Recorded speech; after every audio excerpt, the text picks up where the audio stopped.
Hello everybody and welcome to this guide for Succession, Runescape's latest quest and, at least at the moment, the culmination of the ongoing Legacy of Zamorak saga.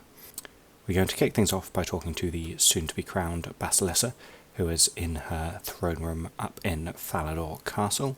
At the time of writing you can get there through the quest portal south of Varrock, but once that's done you can just get there as normal by going to the White Knight's castle in Falador.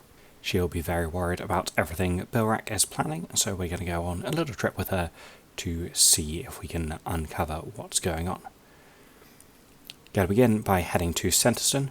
You do need to go through the entrance rather than teleporting there to enter the quest version of it, and we'll find ourselves in what is actually the first ED4 mini-boss arena, where we need to go around and uncover some clues as to what's been going on. The first one is right in front of us when we head in, the large footprint here. And then if we head up the stairs here into the main area, you can see all of the others as red dots on the minimap. First of all, there are the bodies over in the middle of the floor here. There's some scratch marks over on the southern side here. There's this weird Zarosian pyramid structure. And finally a note in the room in the southwest corner over here. Once we've found all those clues, we'll be into a little mini puzzle where we are playing as General Khazard and we need to move some stuff around. First of all, we want to move the wide chest over here towards you, then move the Khazard guard who's furthest away out of the ritual circle, which allows you to move the long chest into it. Move the largest crate down, and then the two Khazard guards who are closest to you over into the space that's left. You can then move the largest crate back up towards them to crush them. Finally, with them out of the way, move the largest crate back, this long chest over into the gap, the other long chest up out of the ritual circle, and this final Khazard guard out of the way, freeing up the circle for the largest crate to be moved into it. With our investigations in Centerston complete, we are going to head into the Grand Library of Menethos, so head over there and have a chat to Adrastia, and we've got a few clues around some different spots of Menethos that we need to uncover. The first three in the Grand Library are as follows. There's the secret chamber on the west side of the first level here, and then the corruption on the eastern side over here, and finally going all the way down to the lowest level we've got the living dead here. With those three done, we'll head to the Magister's area, where we've got clues as follows. First of all, some imbued bones on the western wall, then a fragment of the soul obelisk just next to it. If you then interact with the soul obelisk, that will bring these purple barriers down so we can head up the stairs and get our final clue, which is the magical residue up here. Finally, we head over to the soul altar, where we've got some scorch marks just by the entrance, the soul altar itself, and then our final clue comes from talking to Ka, the cat who is chilling to the north over here. With all 9 clues gathered from Menethos, we get a little cutscene of Vengeance having a chat with the Magister, and then playing as Vengeance we have to defeat the Magister. This fight can actually be a bit of a pain, particularly as you have to use a sword and shield rather than dual wielding, so you won't necessarily have your bars particularly well set up for it, but just rotate through melee abilities as normal. You can use shield thresholds and defensive abilities as needed to keep yourself alive, and you shouldn't have too much trouble with this. Once the Magister gets to 0 health, he will surrender, and we'll head back to Falador, where Trindine has turned up with some new information for us. And based on that, we're going to head off into the wilderness to do some more investigating. First of all, we need to get some argon-like ore from the mining site over here.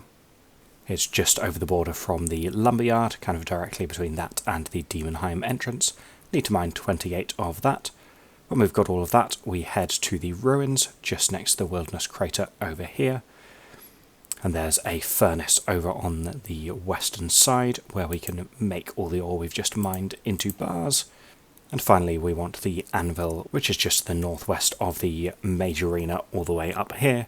You can either walk over or head back to Edgeville and pull the lever over there for a shortcut.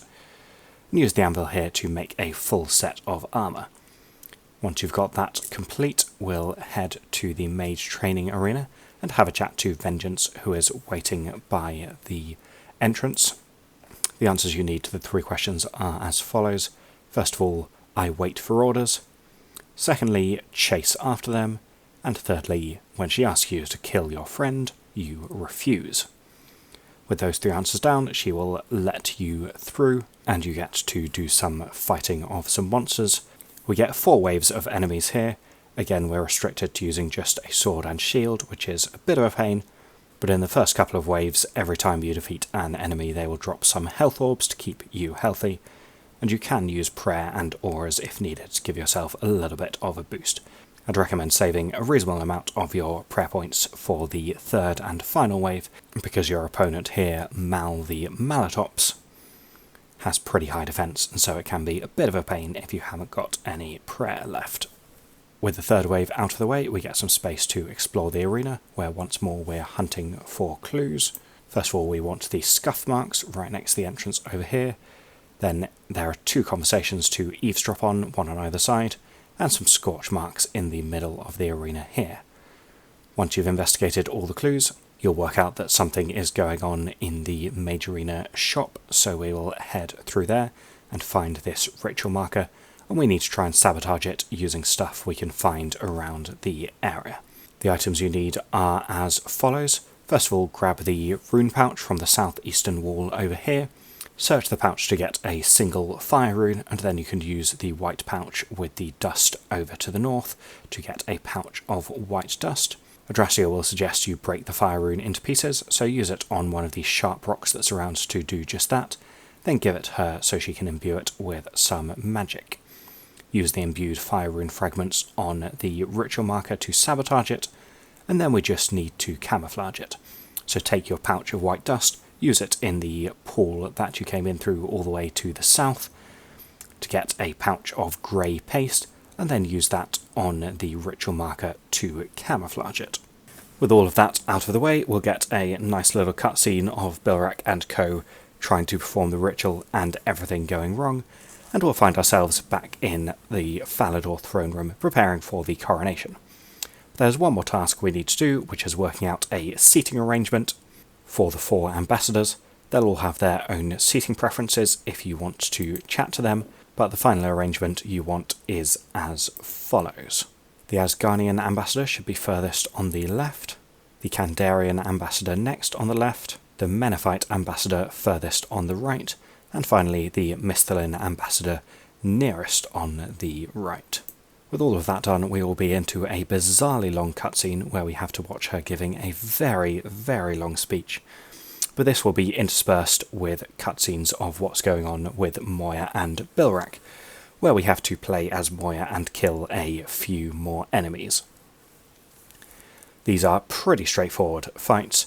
If you just rotate through her drain and area damage skills as often as they come off cooldown, should be able to clear through everything pretty comfortably. And we will finish the quest with Adrastia having been crowned the new Basilissa, and Moya taking command of the Zamorak forces.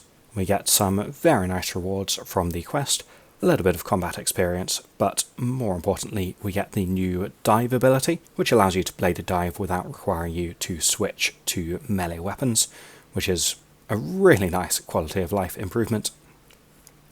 And you also get to add the infernal puzzle box to your toolbelt, meaning you can get its persistent adrenaline and all the other effects without having to use up an inventory slot on it. So a couple of really nice rewards there. And that is the quest complete. Thanks very much for watching, everybody. I will see you for the next video.